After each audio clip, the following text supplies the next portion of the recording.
Que tal? Benvides un día máis á Balea Vermella. Mergulladevos connosco no coñecemento científico. Comezamos. Que tal, Iria?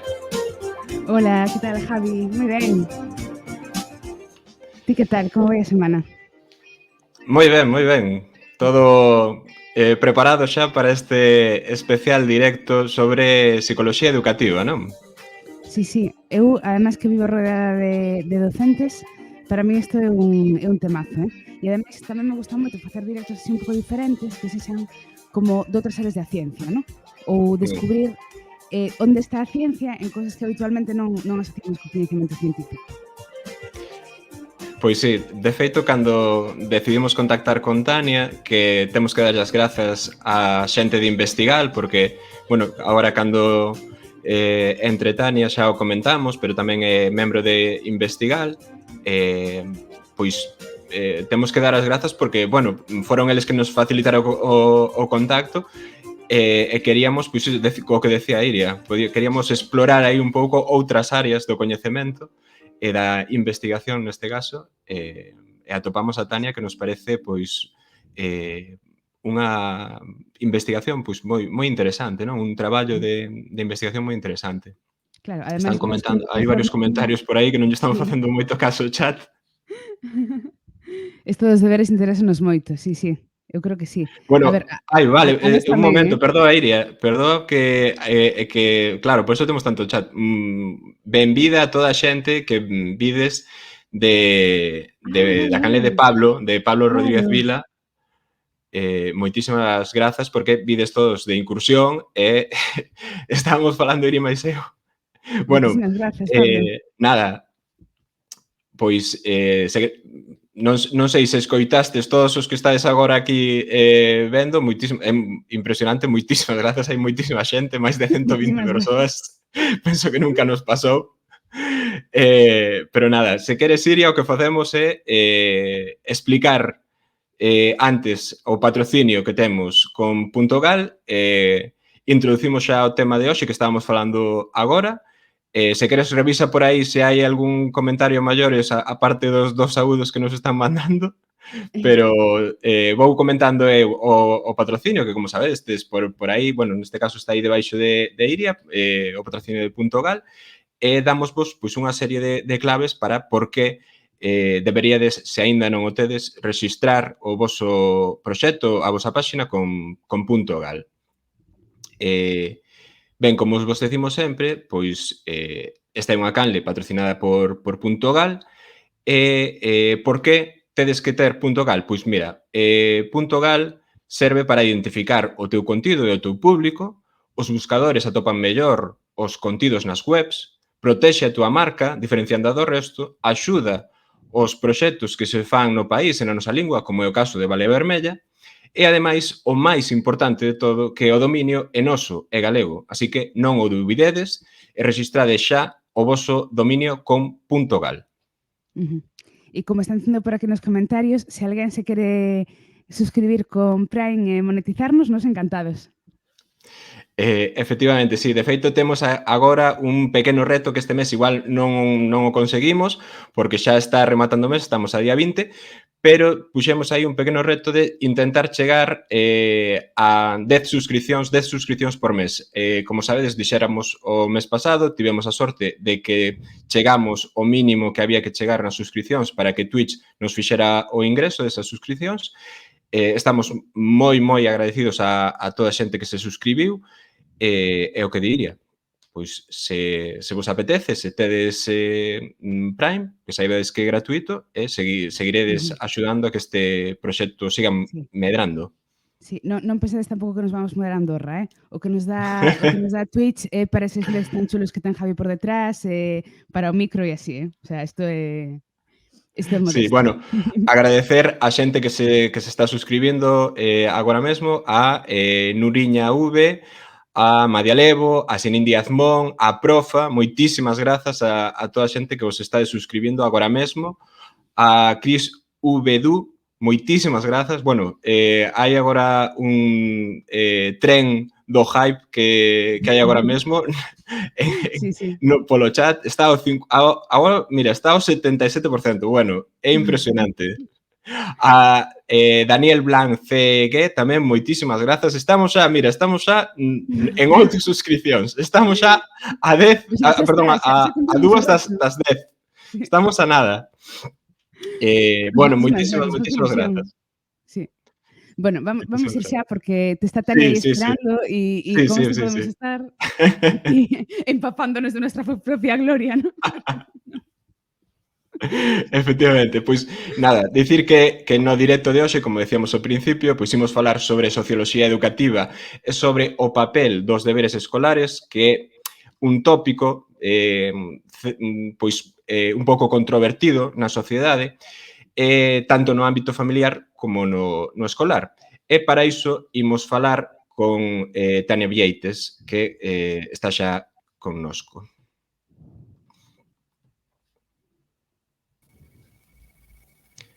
Hola, Tania, boa Hola, noite, que tal? Benvida. Hola, Tania. hola, boas noites, que tal? Bueno, trouxéchenos un montón de xente a este directo, Sí. penso que é o directo con máis espectadores dos que levamos dende o primeiro momento. Tamén moitas grazas a Pablo, pero xa había previamente moita xente aí atenta dende o minuto 1 esperando a que empezásemos. Así que, nada, moitísimas grazas, Sí. Tania, por aceptar o convite. Seguro que imos ter unha conversa moi interesante. Moi interesante. O tema é moi interesante. Tania Vieites, a partir de agora, a estrela de Barea Vermella, claramente. Eso ponme máis nerviosa, Estando xente, No, para nada, xa temas verás. igual. Isto é super familiar, de nervios a nada. Moi ben. Bueno, Vamos a presentar grazas a vos. Ademais, bueno, os investigadores que normalmente pois son entrevistados teñen unha carreira profesional moito máis longa e, bueno, aínda son predoctoral teño, bueno, prevista a defensa da tese para este verán. A ver se é posible. Pero, bueno, os resultados Pues están xa analizados e podo traer mostras do método. Entón, Estupendo, doble estupendo. agradecemento porque as etapas finais da tese sabemos que son duras e sabemos que son momentos complicados, así que aprezamos doblemente o esforzo que faz por estar aquí. Non vos preocupedes. É un placer. Ben, pois vamos presentar un poquinho a Tania para que non a coñeza, vale? Tania é graduada en Pedagogía pola USC con mestrado en Educación Secundaria por esta mesma universidade e mestrado en Psicopedagogía pola Universidade Complutense de Madrid. Ademais, é investigadora predoutoral, como acaba ela de dicir, no Grupo de Investigación en Psicoloxía Educativa da Universidade da Coruña e as súas liñas de investigación están centradas no estudo da motivación e da implicación nos deberes escolares e as súas relacións coa aprendizaxe e o rendemento académico. Non sei se me quedou algo no tinteiro, se está correcto. Non, está perfecto, sí. A iso estamos agora mesmo. Teño un contrato predoctoral, entón podo impartir docencia no grado de logopedia, educación infantil, bueno, na Facultade de Ciencias da Educación, bueno, moi contenta, nada máis, é dicir. Genial. Bueno, antes de nada, hai que canxar aquí Aquí, Tania, para que o saibas, a xente que interactúa no chat pode decidir mandarnos. Nós temos varios puntos da canle, poden gastar os puntos que van acumulando, entón mándanos, por exemplo, que nos hidratemos. Fortes Novoa dixo que había que hidratarse, así que imos canxear esa agüiña. Agora nada máis empezar, así que seguramente teñamos máis tempo para seguir hidratándonos. E antes de empezar xa a conversa con Tania, agradecer tamén a Daniel Blanc CG, a Né por ese 100 bits, moitísimas grazas, Né. Tamén a Lam Fir e a Desconselleira de Educación. Moitísimas grazas por eses primes que estades mandando agora mesmo. Bueno, xa pasamos do obxectivo dos 10 suscriptores, moitísimas grazas, é impresionante. Temos que dar as gracias tamén ademais de a Tania, a Pablo, como decíamos, por esa tremenda raita. Así que, nada, sodes xeneais e non temos palabras para todo este agarimo que estamos recibindo hoxe. Así que, nada, imos falar xa imos meternos xa en fariña co tema que hoxe nos ocupa. E se che parece, Tania, pois comezamos con algo moi básico, pero para introducir un pouco o tema, que sería que nos contes, bueno, que son os deberes, digamos, e para que serven exactamente, que son os deberes escolares. Moi boa pregunta, é algo que temos que remarcar antes de comezar a falar dos deberes, porque hai moita diversidade de opinións. Os deberes escolares, tamén chamados tarefas para casa, bueno, é o termo que empregan o noso país veciño, os investigadores de Portugal, e, bueno, nos empregamos ambos sen diferencialos. Pois os deberes escolares son aquelas tarefas que os docentes prescriben para que os estudantes realicen fora do horario lectivo. É a definición máis coñecida e tamén a máis sinxela de entender. Foi conceptualizada por un investigador moi importante en relación co tópico dos deberes, Harris Cooper, de Estados Unidos, é un referente. A día de hoxe segue sendo, o seu grupo de investigación. Entón, é unha definición que creo que é coñecida, a xente coñéceas, enténdeas en dificultade. O que me parece un pouco... Disculpa que te interrompa antes de que sigas. Queres que compartamos a presentación que nos... Sí, queres, sí, mandaste? Sí. Te podes continuar se queres, Tania, mentre Siria vai metendo. Vale. O realmente tamén importante é diferenciar o que non son deberes, o que non son tarefas para casa. Por exemplo, moitas veces creemos que as tarefas para casa, os deberes, son pois o tempo de estudo, cando os rapaces, agora mesmo que está bastante en auxe, comproban ou ven diferentes contidos que traballaron na aula mediante videotutoriais ou mediante algunhas presentacións que poden encontrar atopar nas redes sociais. Eso non son considerados deberes. As tarefas de estudo guiadas polo docente tampouco son deberes. É algo que teñen que facer pois para cumprimentar ou para engadir un pouco máis de coñecemento o que traballan na aula. Pero esas actividades poden ser de reforzo, pero non son deberes.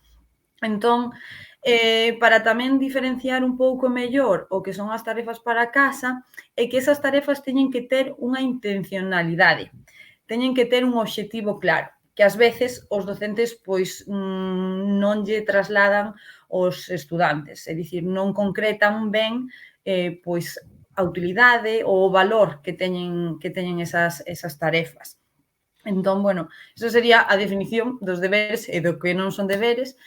E logo tamén é importante, para que serven?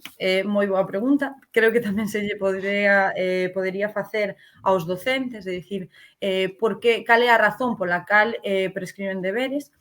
Por iso tamén creo importante que hoxe deberíamos falar do método de implementación de tarefas para casa, do método MIZCA, que diseñamos no grupo de investigación en Psicoloxía Educativa da Universidade da Coruña, ao que teño o prazer de pertencer. O método define de forma moi clara os obxectivos que deberían ter os deberes. Para nós, os deberes deben de ter unha intencionalidade, deben de ter os obxectivos en base á mellora da autorregulación do estudante. En consecuencia, pois, mellora o compromiso que podan ter, o compromiso escolar que podan ter os estudantes en torno ao traballo e a propia escola. Entón, creo que é unha forma de,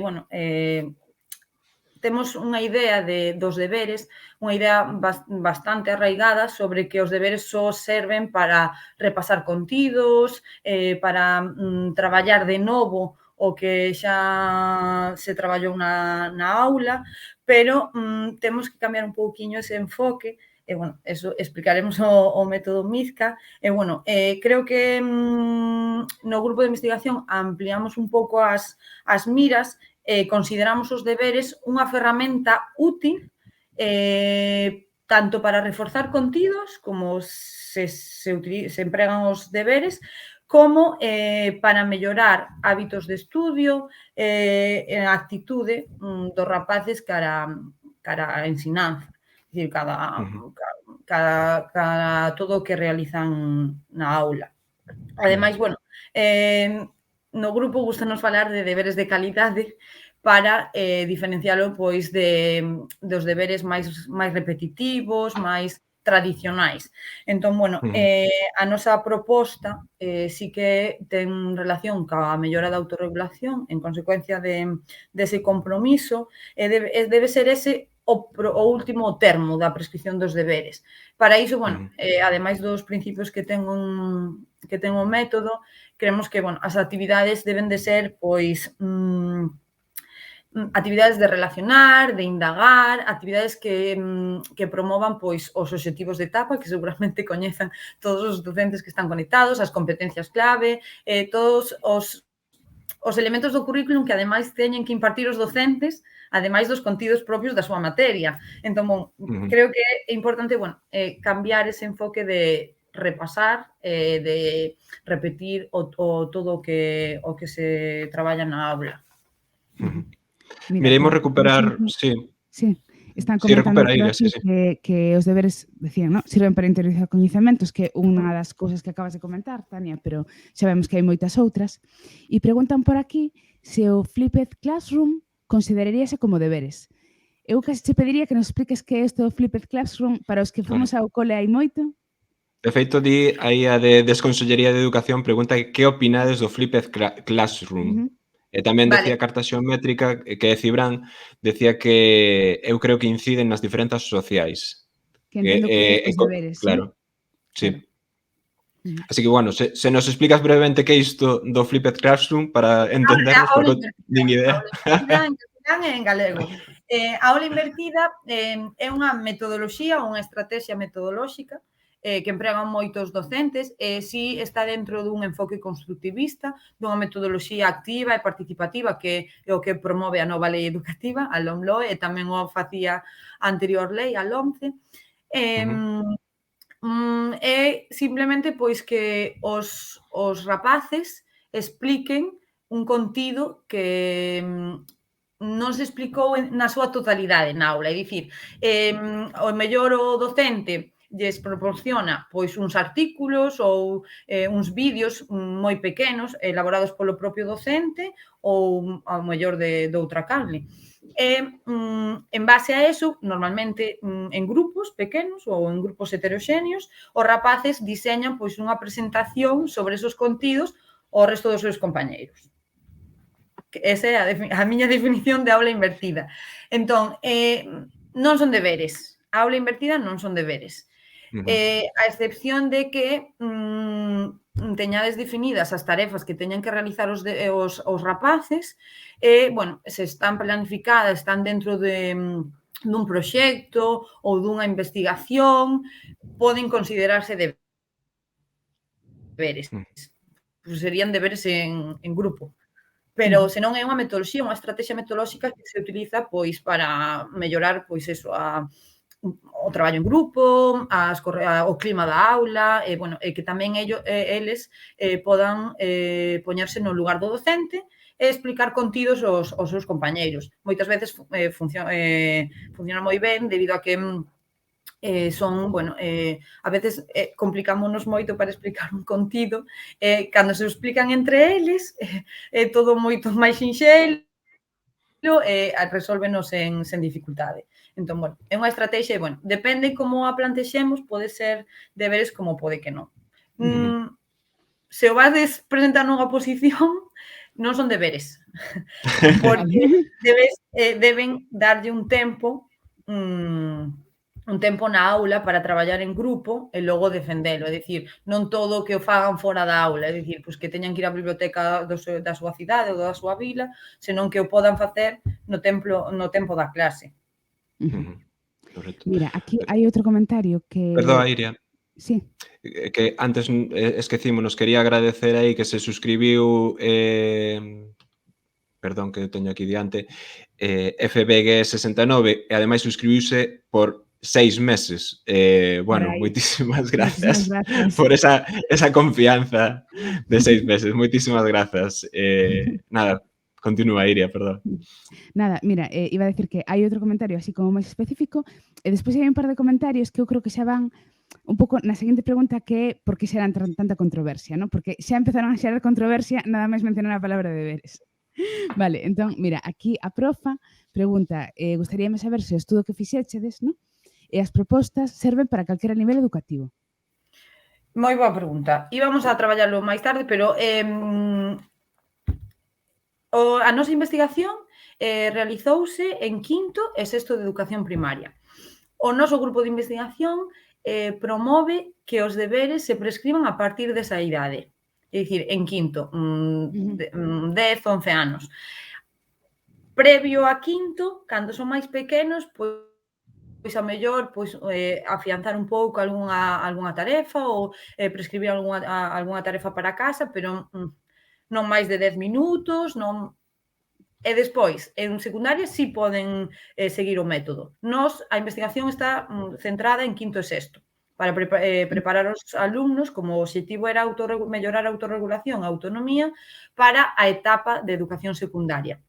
E logo, si se fixeron con anterioridade estudos sobre os deberes en secundaria, incluso en bacharelato, pero relacionado sempre co rendemento. Non aplicamos aínda o método en esas etapas. Pero podría ser... Tedes polo chat tamén a ligazón ao grupo de investigación de Tania, vale? Bueno, realmente o un pouco co miolo de toda esta cuestión era a seguinte pregunta, que era por que crees que xeran tanta controversia, ¿no? E a este respecto, estamos vendo por aquí un par de comentarios, ¿no? Aquí, por exemplo, María Levo di que as tarefas obrigatorias interfiren nos tempos familiares e que temos que facelas no tempo lectivo. Marchou Tania, ¿no? Sí. Vale. É que tiña problemas de conexión. A ver, agora xa volveu. Non, fun eu, que lle din o botón que non era. Vale. Ver os comentarios. Vale. Sí, pois volve entón ler aí os comentarios, que non sei se escoitaches, Tania. Sí. A ver, mira, antes xa léramos o de carta xeométrica, que comenta que poden incidir nas diferencias sociais, ¿no?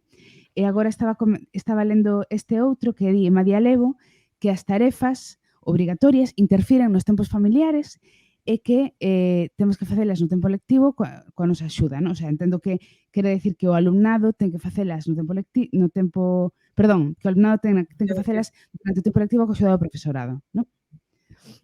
Entón, a ver, por que crees que pasa isto? Por que crees que xeran tanta controversia? É un tema no que toda a sociedade volvese un pouquiño experta, é dicir, é un tema na que, como está relacionada, incumbe coa nosa vida cotiá, provoca que todos teñamos pois unha opinión xa feita sobre os mesmos, sobre os propios deberes.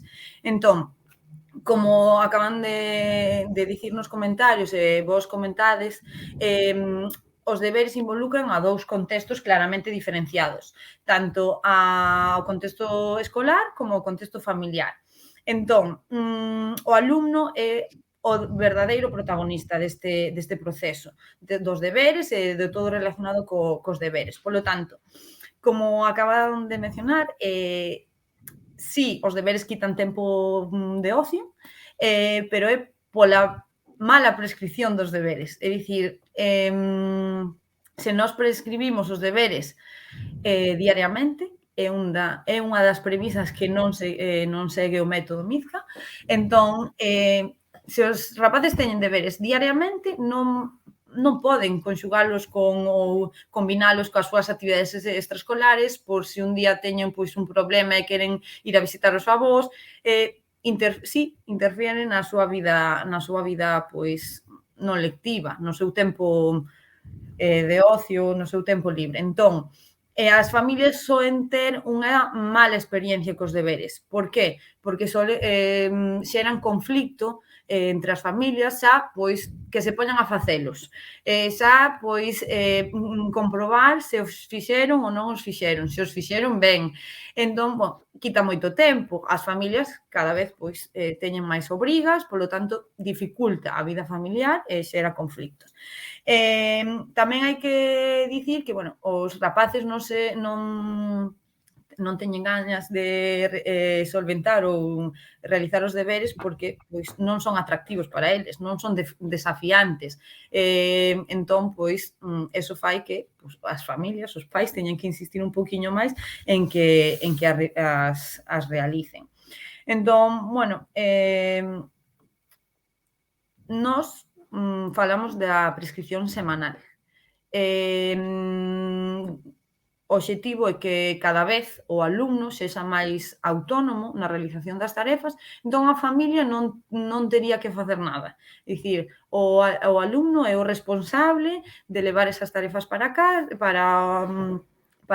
o centro e poder resolvelas co docente. Ademais, bueno, pode ter interiorizada xa que se non foi capaz de resolver unha actividade, pois, ou porque foi moi desafiante ou porque foi complexa para el, pois que poda ser o encargado de preguntar as dúbidas na clase, aos seus compañeiros, ao seu profesor, pero claro, así a familia non se vería pois implicada de maneira tan directa. Despois sí que pois depende do tipo de implicación familiar, xa entramos pois noutros temas máis relacionados pois con esa implicación pois máis controladora, máis comprometida. Entón, se os docentes prescriben as tarefas semanalmente, mellora a autonomía do estudante, sería o encargado de realizar os deberes. Ao ser semanalmente, pois nós podemos mandarlle pois, hoxe que é xoves, para o próximo xoves unha actividade e se non a fixo, imaginade, poña, pois, vona facer o sábado pola mañá. Resulta que o sábado pola mañá van a camiñar o monte a familia e, pois, ten que cambiar, é o responsable antes dos xoves de cambiar nas súas tarefas semanais a outro día, pois o luns, o martes, entre que vai á piscina e vai a fútbol, entre que... É dicir, o propio rapaz é o encargado de poder realizar esa tarefa. Se non a fai, é a súa responsabilidade. Que pasa? Que se as prescribimos todos os días, teñen que ponerse todos os días e a veces pois son moi longas, son moitas actividades, están toda a tarde. Aí é onde entra o conflito. Sí, a ver, non sei se agora cambiou iso. Eu, dende logo, a miña experiencia como alumna, e eu era unha boa alumna e era unha alumna autónoma no sentido de que creo que en xeral necesitaba pouca axuda por parte dos meus pais, aínda que sí que me prestaban axuda, pero era bastante capaz de resolverlo por mí mesma.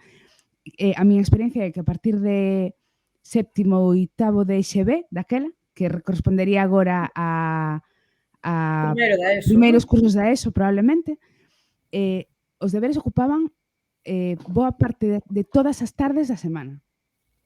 Esa foi a miña experiencia. E a min, de todas as tardes, normal, sí, de todas as tardes da semana. Algún día toda a tarde completa. E foi algo que, por exemplo, fixo que eu deixara de realizar actividade deportiva. Porque era incompatible o meu rendemento, o sea, a miña expectativa de rendemento, que era unha expectativa alta, era incompatible con a actividade deportiva. E a min iso, a día de hoxe, como adulta, parece un problema. É un problema. A ver, nós o que buscamos é que os rapaces decidan, comecen a tomar decisións de cando, onde, canto necesitan para realizar as tarefas ao longo da semana. Non é o mesmo que ao longo do día, que o día pasan o tempo, a maior parte do tempo na escola. Aí tamén houve unha pregunta que creo que xa puséstedes, que é sobre que os deberes crean desigualdades. Sí, quedou moi arriba no chat, non vou volver a picar. No, creo que apareceu antes na pantalla, pero bueno, para responder, porque parece interesante poder relacionarse ben co que estamos a falar. Resulta que se os rapaces non son capaces de realizar as tarefas sen axuda, é dicir, porque poden ser... Eso tamén é polo tipo de tarefas que se prescriban. Pode ser que necesiten pois, axuda ou das familias, ou ás veces van a pasantía ou a clases particulares, ou teñen outro tipo de axuda. Aí é cando veñen as desigualdades, porque hai familias que dispoñen de tempo, outras que non dispoñen de tempo, pero si teñen pois un nivel socioeconómico que lles permiten que os estudantes vayan ás clases ou a clases particulares, e despois hai familias que dispoñen de tempo pero non teñen ese nivel socioeducativo socioeconómico para poder axudarlles. Es que tamén depende da etapa na que se encontren. Polo tanto, creo que é algo que sí se debe traballar. É unha forma de que outras das premisas é que as tarefas sean diversas, é dicir, que podan adaptarse a todo o alumnado, como se lles damos diferentes opcións ou dous tipos de tarefas para que podan resolver. Pero sí está relacionado coas desigualdades que sexan tarefas moi complexas e que non podan resolver de maneira autónoma. Deben facelo de forma autónoma, senón entran moitas variables, como pois a familia, un inconveniente para a familia, un problema pois de discusións, de tensión, de emocións que non son boas, non son positivas para os rapaces nin para a familia, e o tema das desigualdades. Igual que se nos poñemos a falar das necesidades específicas de apoio educativo. Mira, Nese tema tamén... Sí, perdón, Tania, sigue. No, nese tema tamén, os centros, nós coñecemos centros, participaron bastantes centros no estudo, todos galegos, concertados e públicos.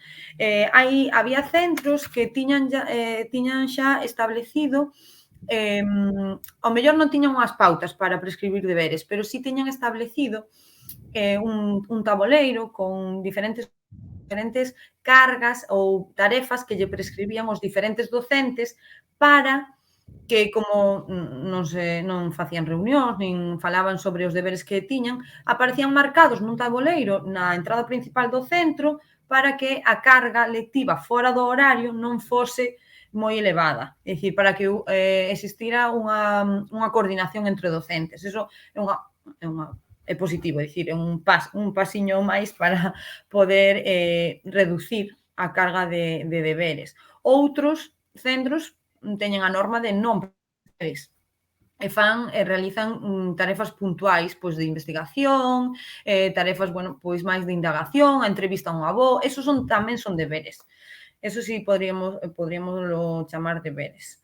Entón, sí que é algo que é controvertido por esa razón. Non sei se alguén dos que están conectados coñecen a folga do lápis caído en Francia no 2012, onde houve unha folga de nais e pais porque tiñan moita carga docente, entón fixeron unha folga onde o seu obxectivo era abolir os deberes, eliminar os deberes dos centros escolares e, tras esa pequena revolución sí que xurdiron novos detractores, é dicir, destacaban que non eran útiles, que non servían para nada e, eu teño que dicir que estou investigando nos deberes e podo darlles a razón. A ver, non tan extremista nin...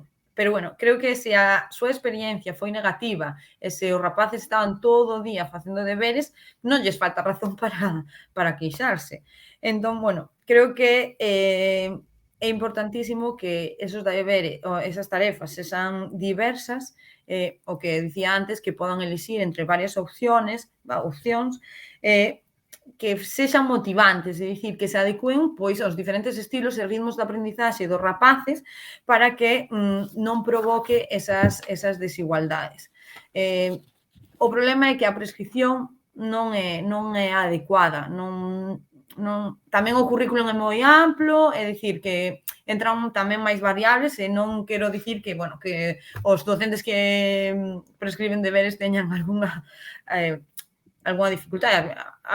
En ocasións a formación ou que isto é un descoñecemento, é unha investigación moi recente, polo tanto, eu creo que o método si trae un pouco de luz para os docentes e tamén para as familias, xa que a premisa fundamental é que ese alumno sexa autónomo ou sexa capaz de concretar as dúbidas para levar ao centro Se os docentes levan a cabo o método, ven resultados, comproban que os resultados en comparación co rendemento se comproban a curto prazo. Entón, bueno, tanto no rendemento como no compromiso, no esforzo, nos hábitos de traballo que van collendo rapaces a medida que, bueno, que prescribimos as tarefas pois de forma adecuada.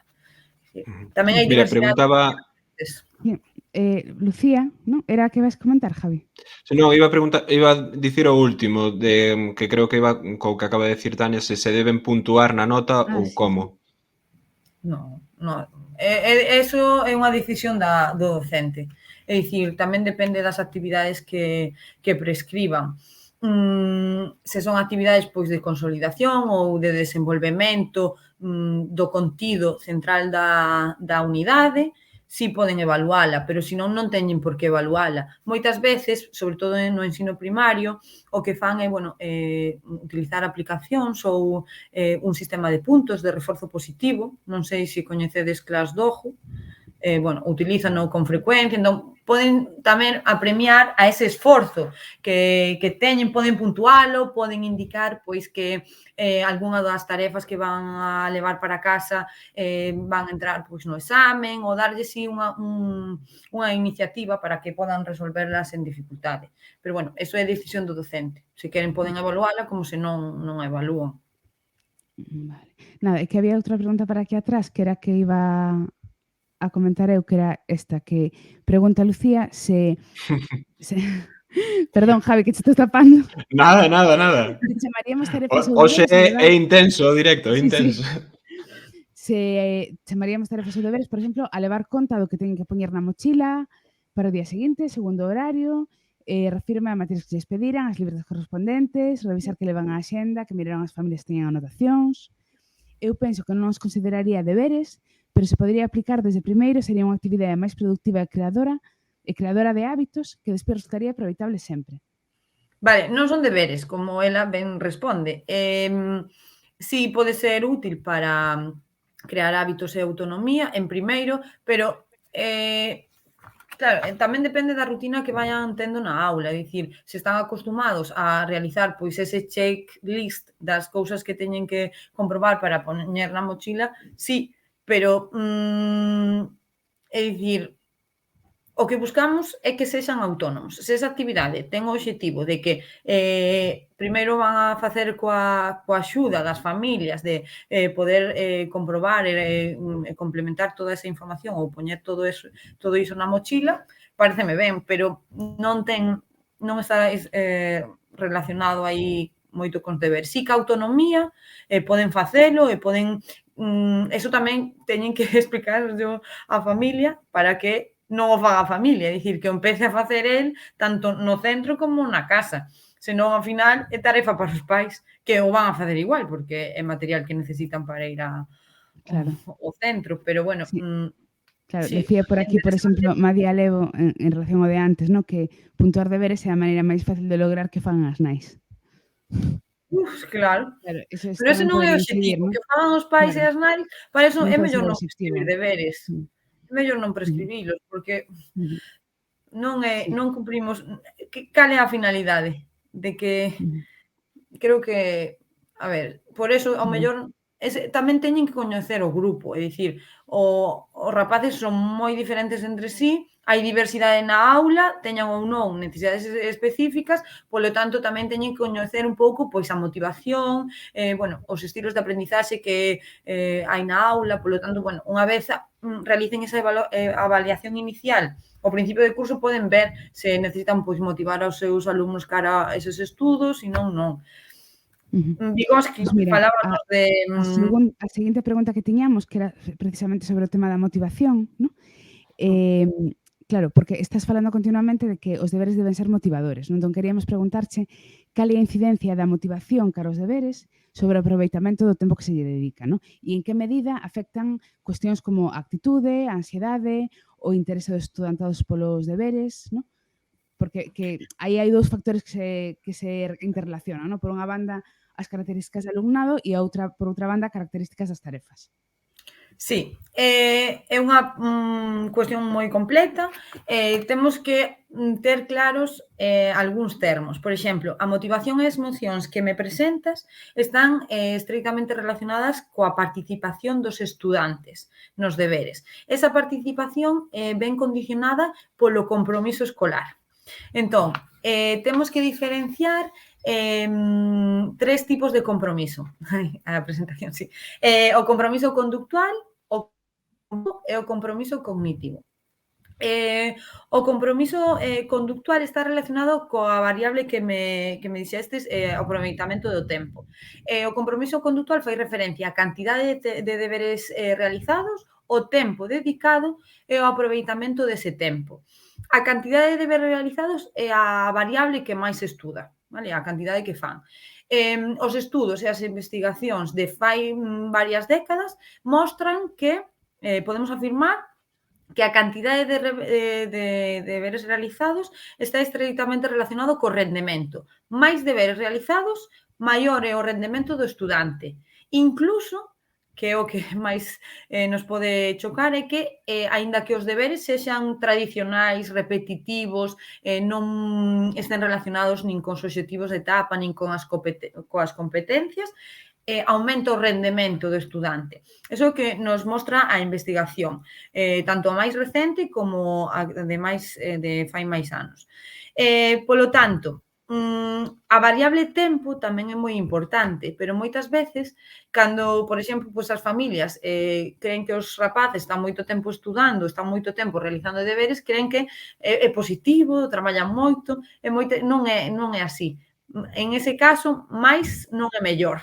É dicir, é porque hai unha dificultade ou porque esas tarefas pois son moi complicadas ou porque non están adecuadas ao nivel cognitivo do rapaz.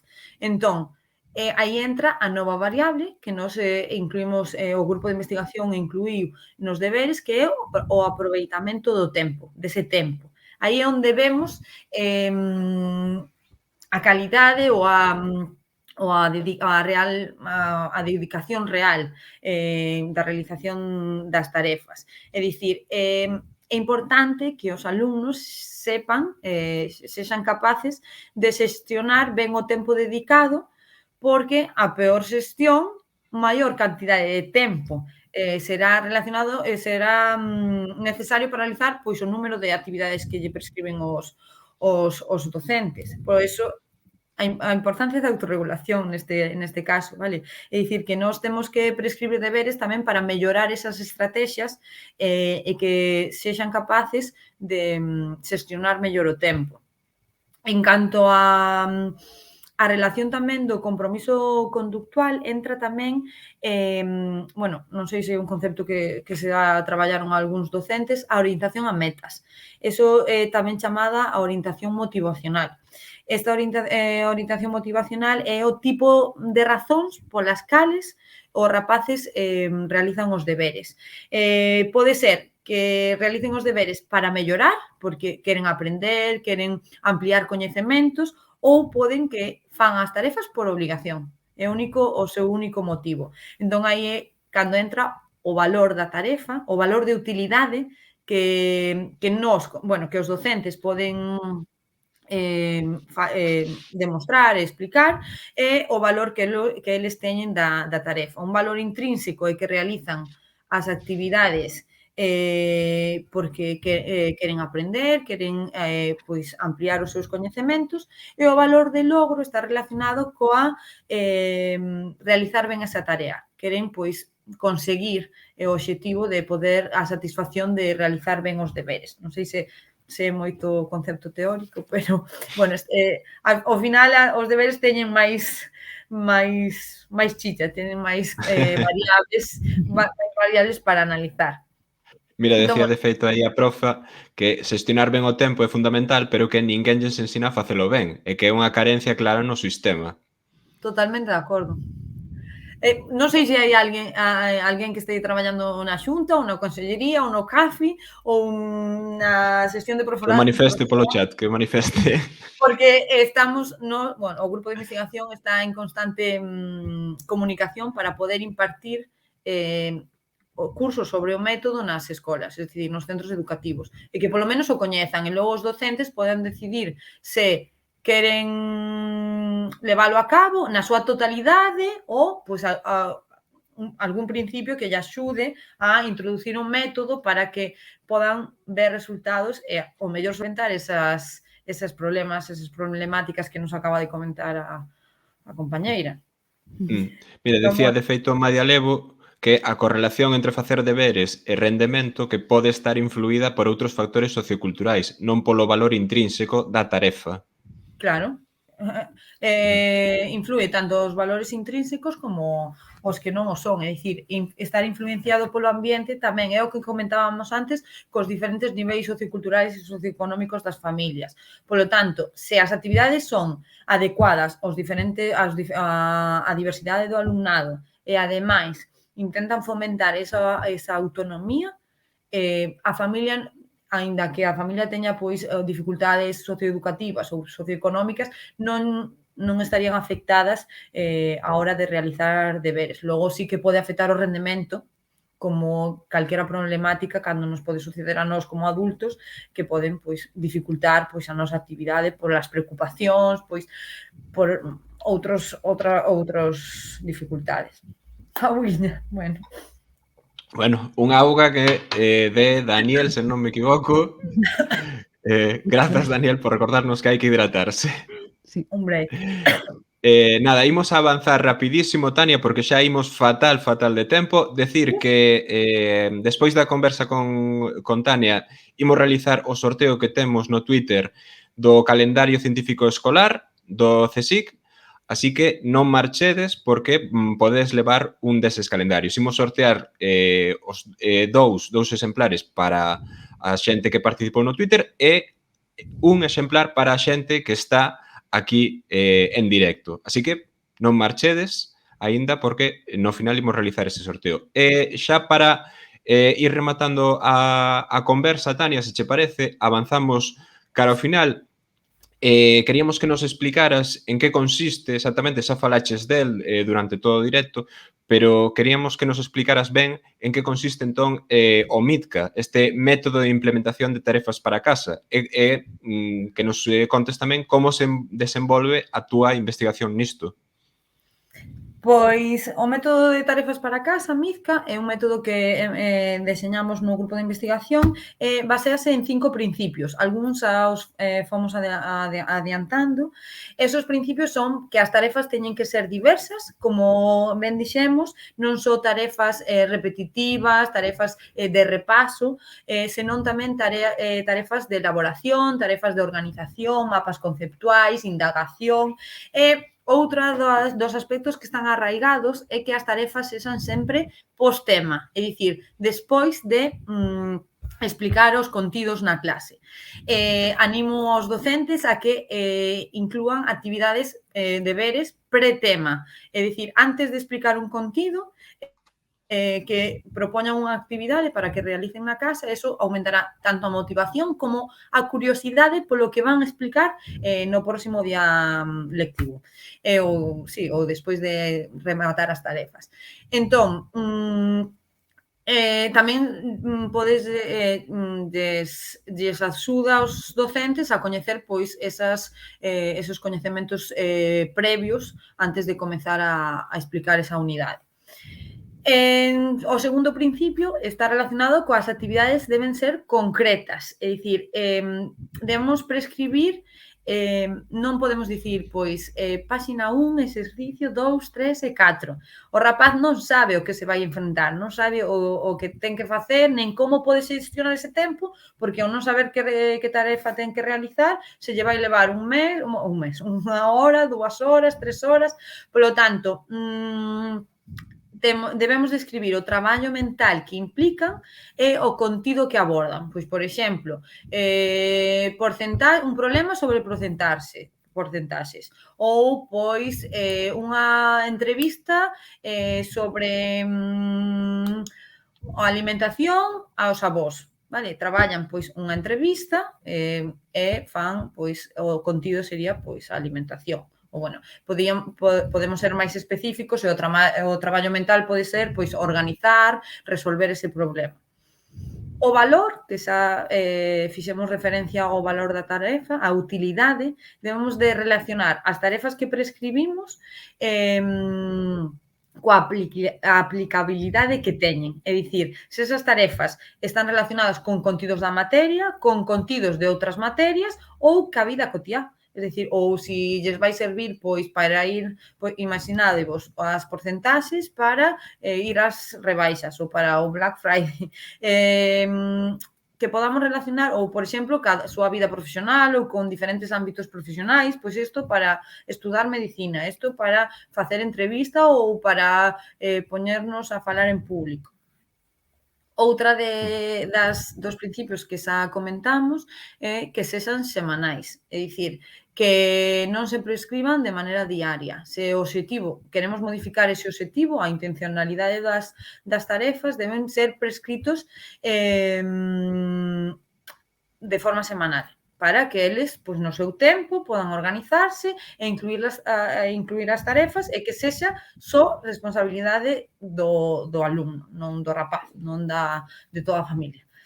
E, por último, o principio que pode caer un pouco máis, pode ser un pouco máis obvio, pero non o é que sexan corrixidas. Moitas veces prescriben deberes e non se volven a traballar, non sabemos se están ben, se están mal, se resolveron as dúbidas. Entón, é importante que haxa un feedback por parte do profesorado e cuidado co feedback. Debe ser un feedback motivador e informante, dicir, podemos falarlle aos rapaces ou comentarlle os erros, pero tamén os puntos fortes que lle animen a continuar traballando nesas actividades. Entón, bueno, eso sería un pouquiño, pois, o método que o teñen, non sei se vostedes o link, pero é público, se o buscan na RUC da UDC, está en galego, en castelán e en inglés, poden léelo, aplicalo con total liberdade. Mira, eso que había tamén estaba dentro da páxina do grupo de investigación, ou non? Seguramente. Mira, hai dúas preguntas. Mizca RUC e ya les aparece. Vale, perfecto. Decía, hai dúas preguntas xa para pechar, Tania, se che parece. Mira, unha era da profa tamén que di que lle gustaría saber canto tempo semanal de deberes se consideraría saudable ou axeitado, non? Pois unha hora e media. O mellor parecevos pouco porque se están acostumados a facelos todos os días, pero sí, deberían ser actividades puntuais. Depende tamén se todas as materias van a prescribir deberes. Se nós, o grupo, cando aplicamos o método nas aulas, foron na materia de lingua, castelán, lingua galega, castelán e matemáticas. Entón, tamén depende moito da carga. En primaria, como é un docente por grupo, bueno, as materias tamén de inglés e demais, pois é máis fácil, é máis sinxelo xestionar iso. Pero cando se trata pois do ensino secundario, hai moitos docentes, polo tanto, pois máis dunha hora por materia e non todas as materias, senón volve a ser moito. Sí, aquí, bueno, xa contestas a esta repregunta, ¿no? De o tempo total á semana entre todas as materias. Claro, se está no ensino primario, 1 a 2 horas, lengua, mate e lingua, esa. Non fai falla máis. E había unha de Pablo, creo, por aí, non? Había unha de Pablo, sí, que era a seguinte, que era esta. Quería preguntarle a Tania se considera que algún docente pode considerar que ese método, que entendo que ten como obxectivo indicar ou aconsellar como deben ser os deberes, se realmente son unha forma máis de intrusismo laboral. Non, porque os docentes poden ler o método, ver se queren aplicalo pois na súa totalidade ou queren ver se é útil para eles ou pode coller pois algunha das premisas do método para que se sinta cómodo na súa práctica docente. Dicir, os que participaron no estudo totalmente voluntarios, só participaban durante un trimestre, 12 semanas, para saber se, porque era unha medida pre-test e post-test, grupo control e grupo experimental, os que prescribían deberes de maneira tradicional e os que os prescribían mediante o método MIZCA. Polo tanto, eu como docente e como pedagoga non estamos implementando o método para que todas as escolas o fan. É dicir, si hai uns resultados positivos que mostran que aumenta a autorregulación e o compromiso do estudante, ademais da autonomía, dos hábitos de estudo, polo tanto, se aplica na súa totalidade, moito mellor, e se non, pois, cada docente pode decidir como quere implementar na aula. De feito, pois, moitos docentes seguen aplicando o método, porque tamén cambiou, mudou a percepción de utilidade dos propios docentes. Tampouco os vían útiles nun principio e despois de utilizalo, sí, e outros que nos proporcionaron un feedback dicindo, bueno, ás veces costalle mudar esa prescripción semanal, polo tanto, tiñan que axudarlles a, pois, ver, pois, que actividades tes, que actividades que día podemos facer as tarefas. Entón, durante as primeiras 6 semanas tiñan unha axuda por parte do docente. Entón, creo que non, ou non é a nosa intención, é dicir, non queremos tampouco, pois, ciencia, comprobouse que ten beneficios para o estudante, tamén para o docente, para os docentes e para as familias, e por iso creemos que pode ser de utilidade para a comunidade. É dicir, tamén agradecervos a vos pola invitación, porque así tamén é unha forma de trasladar a investigación que podía quedarse só nas 4 paredes da universidade e poda, pois, coñecelo, pois, outros docentes, outros centros. Creo que tamén é o positivo, pero, bueno, o obxectivo non era o intrusismo laboral.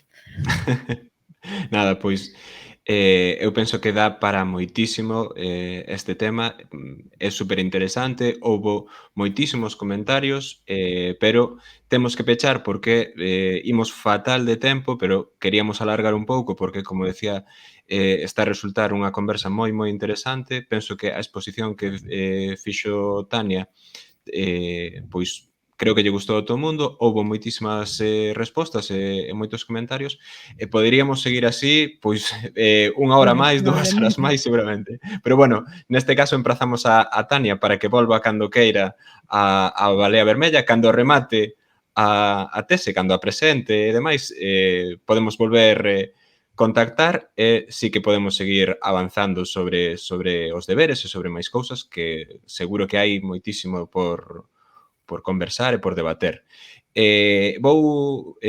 Para pechar, vou facer mención a unha cousa que decía Madia Levo un pouco máis arriba, que decía que hai que agradecer o traballo de Tania e do seu equipo en darlle unha volta aos deberes e buscar unha solución alternativa. Ademais, penso que é co que nos podemos quedar co directo de hoxe. Nada, moitísimas grazas por tamén atender. Aquí indican que 1 hora, 2 horas ao día non, en primaria non, era a semana. A semana, sí, despois contestas polo chat, sí. Sí. Pois nada, decía que, Tania, moitísimas grazas por vir hoxe ao noso directo. Foi unha conversa, como xa dixen, moi interesante e agardamos que todo vaya ben, que saia genial esa presentación da tese e que podamos seguir, como digo, conversando sobre estes temas que no fondo son apaixonantes porque teñen que ver co futuro co presente e co futuro da sociedade. Un tema tan importante como é o ensino. Pois, moitísimas gracias. Como vamos agora co sorteo, liberámoste, se te queres quedar por aquí no backstage, nos encantados, e se non, pois, eso, moi agradecidos da participación. Pois iso, Tania Vieites, investigadora predoctoral do Grupo de Psicoloxía Educativa, do Grupo de Investigación de Psicoloxía Educativa da Universidade da Coruña. Moitísimas grazas por estar esta noite connosco e vémonos. Moitas grazas, boas noites. Boa noite.